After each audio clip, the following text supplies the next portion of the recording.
Comes a moment in the life of a nation when silence is betrayal, when continued obedience is suicide, and when bowing to the same hands that choke you is no longer diplomacy, it is surrender. My name is Captain Ibrahim Traore. I do not speak with the polish of career diplomats. I do not wear the cologne of multinational boardrooms. I was not trained in Washington nor groomed in Geneva. I speak from the battlefield where my people bleed and the soil remembers. I speak for a nation that has long been treated like a debtor's prison. And today I speak directly to the International Monetary Fund, not with trembling hands, but with a voice rooted in centuries of African pain and now African awakening. For too long, the IMF has posed as a benevolent doctor prescribing economic treatment to sick nations. But what we've learned, what we've suffered, is that your medicine often kills the patient. Your loans arrive with smiles, but they are poisoned arrows wrapped in contracts. You speak of stabilization, but you deliver strangulation. You speak of reform, but what you really mean is obedience to models built in foreign labs never meant for African soil. But we are not your laboratory. We are not your experiment. We are not pawns in your economic chess game. Burkina Faso and the whole of Africa is waking up. And when we wake, we do not ask for permission to breathe. You see, I come not to beg for cancellation. I come not to plead for relief. I come to tell you what no African leader has dared say loudly enough. We no longer accept economic policies that reduce our people to beggars. While our gold lines the vaults of the West, we no longer dance to the rhythm of conditionalities that gut our public services, cripple our farmers, and force our youth into exile. We no longer accept being told that good governance means handing over our national wealth to foreign firms with smiling consultants. So today we begin a new conversation, not one between debtor and lender, but one between equals. Between nations, between truth and falsehood. And this is not a press release, this is a reckoning, and it begins now. One, the chains of debt, a modern form of slavery.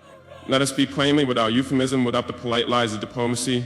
Debt, the kind you offer Africa, is not a tool of development. It is not a bridge to prosperity.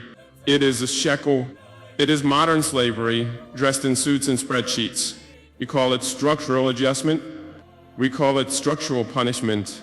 You label it financial discipline. We experience it as generational despair. You offer it as partnership. But when one partner profits while the other bleeds, it is not partnership, it is plunder. Let me ask you, how can a nation rich in gold, uranium, cobalt, and fertile land be poor?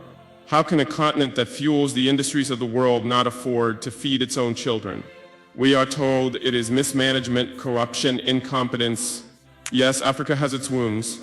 But many of those wounds were inflicted by the very hands now offering us band-aids soaked in interest.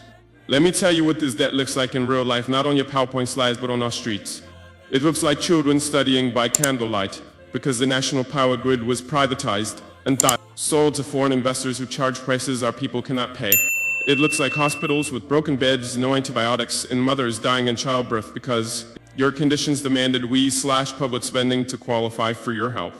It looks like millions of African graduates with degrees in hand but no future, job-creating sectors were outsourced, sold off, or collapsed under your imposed liberalization policies. And worst of all, it looks like dignity broken. You see, the repayment plans you create are not economic formulas. They are death sentences. You lend us $500 million and ask for $2 billion in return over decades through interest restructuring fees, currency controls, and privatization clauses that rob us of our national assets.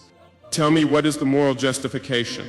You say the contracts were signed willingly, but let me ask, is it consent when the patient is bleeding and you are the only one holding medicine with a price tag and a clause? Is it choice when the gun is not pointed at your head but at the starving child behind you? No, Your Excellencies at the IMF, this is not consent. It is economic coercion. This is not development. It is domination. This is not globalization. It is neocolonialism in financial ropes. And we, the new generation of African leadership, are no longer blind. We are no longer grateful for crumbs from the tables our labor built. We are done applauding policies that hollow out our economies in the name of efficiency. We will no longer trade our sovereignty for loans that disappear into the hands of consultants, only to return as debt for our grandchildren. Let me be even more clear. Africa does not owe you, you owe Africa. You owe us for the gold taken on the colonial boots. You owe us for the minerals that power your smartphones while our villages remain in darkness. You owe us for the diamonds that dazzled your palaces while we bled in silence. And yet even in all this we are not asking for charity. We are asking for justice. True justice begins with the end of exploitative debt structures. Justice means allowing African nations to audit what we owe, where it came from, and who truly benefited.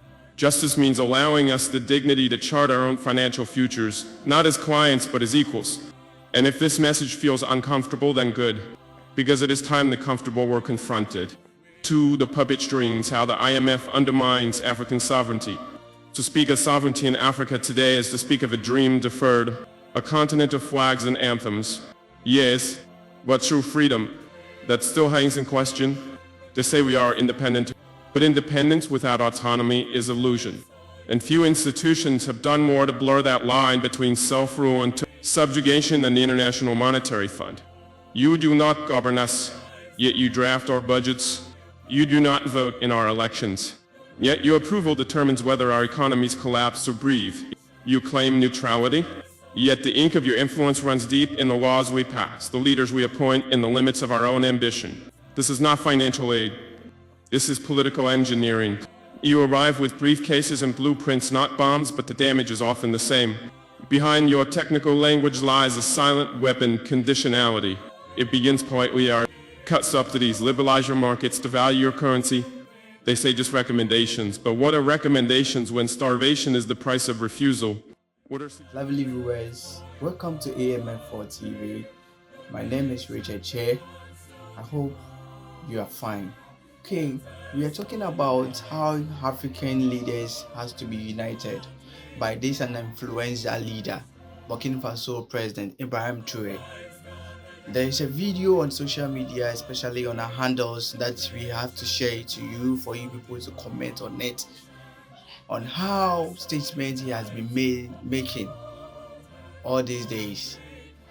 We'll keep on updating you on this issue, but don't forget to subscribe to our YouTube channel for more of this video, as well as similar videos like this. Let's listen to whatever he said and on social media to see, and then also don't forget to comment when you watch this video. Kindly also not forget to subscribe to our YouTube channel, share this video for people to also watch and like us. What are suggestions when the next loan, the next breath depends on obedience? Let us not pretend. You have become the architects of our internal affairs. We were told structural adjustment would create efficiency. Instead, it created dependency. We were told austerity would eliminate corruption. Instead, it eliminated hope. We were told the free market would lift us. Instead, it lifted our wealth and flew it offshore. And when our people protest, when they rise in anger and hunger and the agony of unmet needs, you do not take responsibility. You step back claiming you are merely observers. But history is watching. Your hands are not clean. From Ghana to Zambia, from Senegal to Kenya, we have seen it play out the same. Leaders forced to privatize water only for foreign companies to raise prices beyond reach. Farmers undercut by cheap imports, they kill local industries. Ministers told to cut spending on schools to balance the budget while foreign debt payments rise. And if we dare to resist, if we question your models or reject your prescriptions, we are blacklisted. Isolate, punished, our credit rating downgraded, our currencies attacked, our leaders vilified in international media as radical, unstable, or populist. But what is more radical than forcing a country to choose between feeding its people and ties, repaying loans it never benefited from? What is more unstable than a society where youth have no future, no jobs, and no faith in politics? Because the nation answers to banks before it answers to its people. Let us be honest. Your influence has too often been a veto on our dreams. You have become unelected governors of African policy. And yet we are not merely victims, we are rising. A new wind is blowing across this continent. We are reclaiming the right to govern ourselves and our languages for our people by our values. We will no longer accept debt that demands we cut essential services before asking the rich to pay taxes. We will no longer tolerate consultants writing our national strategies while our professors go unpaid. We will no longer bow to institutions that answer to shareholders, not citizens. To the IMF, I say this with clarity and calm. We will be sovereign, even if it means rejecting your loans. Even if it means slower growth, but growth that is ours. Even if it means pain for now, but freedom in the long run. Africa does not need masters, it needs partners. And if you cannot walk with us as equals, then step aside, because we are moving forward, and this time the strings are being cut. 3. A system designed to fail us. We were born into a system we did not build, a global order forged in the fires of empire with the spoils carved into contracts, laws, and institutions that still govern us today. When the colonizers left, they did not leave behind fairness. They left behind frameworks built to extract, not empower. You see, the problem is not just the IMF for food. It is the entire architecture, the rules of trade, finance, credit, and global power that are designed to keep Africa in second place. Designed not by God, not by nature, but by men. Powerful men who decided what value means and who deserves it. Let me ask a simple question. Why is it that we, the continent with 60% of the world's arable land, still import food? Why do we who sit atop gold, diamonds, oil, and lithium need foreign aid? Because the game was never fair. We were made exporters of raw materials, not builders of industries. We were assigned roles in the global economy like actors in a tragic play. You grow and they process, you extract, they manufacture, you borrow, etc. They lend, and every time we try to rewrite the script, the penalties follow. Credit agencies slash our ratings. Multinational lobbies threaten sanctions. Tech giants pull out investments, and their media calls us unstable. But what is more unstable than a world where a continent of 1.4 billion people contributes the least to climate change, suffers the most? What is more irrational than a system where cocoa farmers in Cité d'Ivoire who feed the world's sweet tooth cannot afford chocolate? What is more unjust than countries who were once colonizers now lecturing us about governance, while sheltering the stolen wealth of African elites in their banks? And yet they call this order a meritocracy. They say work harder. They say be more transparent. They say attract investment. But what they don't say is this. The scoreboard was rigged from the beginning. The rules were never neutral. And the referees, the WTO, the World Bank, the IMF, serve the same teams who have always won. Let me give you an example. When we attempt to support local farmers with subsidies, we are told this distorts the market. Yet the US and Europe spend hundreds of billions on their own farmers every year and call it protection. When we try to build state industries to create jobs, we are told this is inefficient. Yet their richest corporations were born from state-funded innovation from NASA, from war, contracts, from public research. When we push back on exploitative mining contracts, they say we are hostile to business. But isn't it more hostile to extract $100 worth of resources and leave behind $3 worth of schools? Africa is not asking for pity. We are demanding fairness, not charity, justice, not handouts, equal footing. We are the youngest continent on earth, and yet the global economy treats us like we have nothing to offer but our labor and our land. But our value is not in what lies beneath our soil.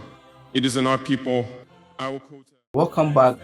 I hope you watched the video, and I hope you've taken note of whatever statements he made in the video. Kindly not to forget to also subscribe, also comment on the video to see your ideas on what Ibrahim Traore is doing, how he's influencing African countries to also unite them for development. AMF4 TV has a lot of pack as this issue is concerned. We will always update you on this issue because AMF4 TV is an entertainment, political, and social network TV. Kindly not to forget to subscribe to our YouTube channel for more of these videos as well as other entertaining videos. My name is Richard Che. Arise,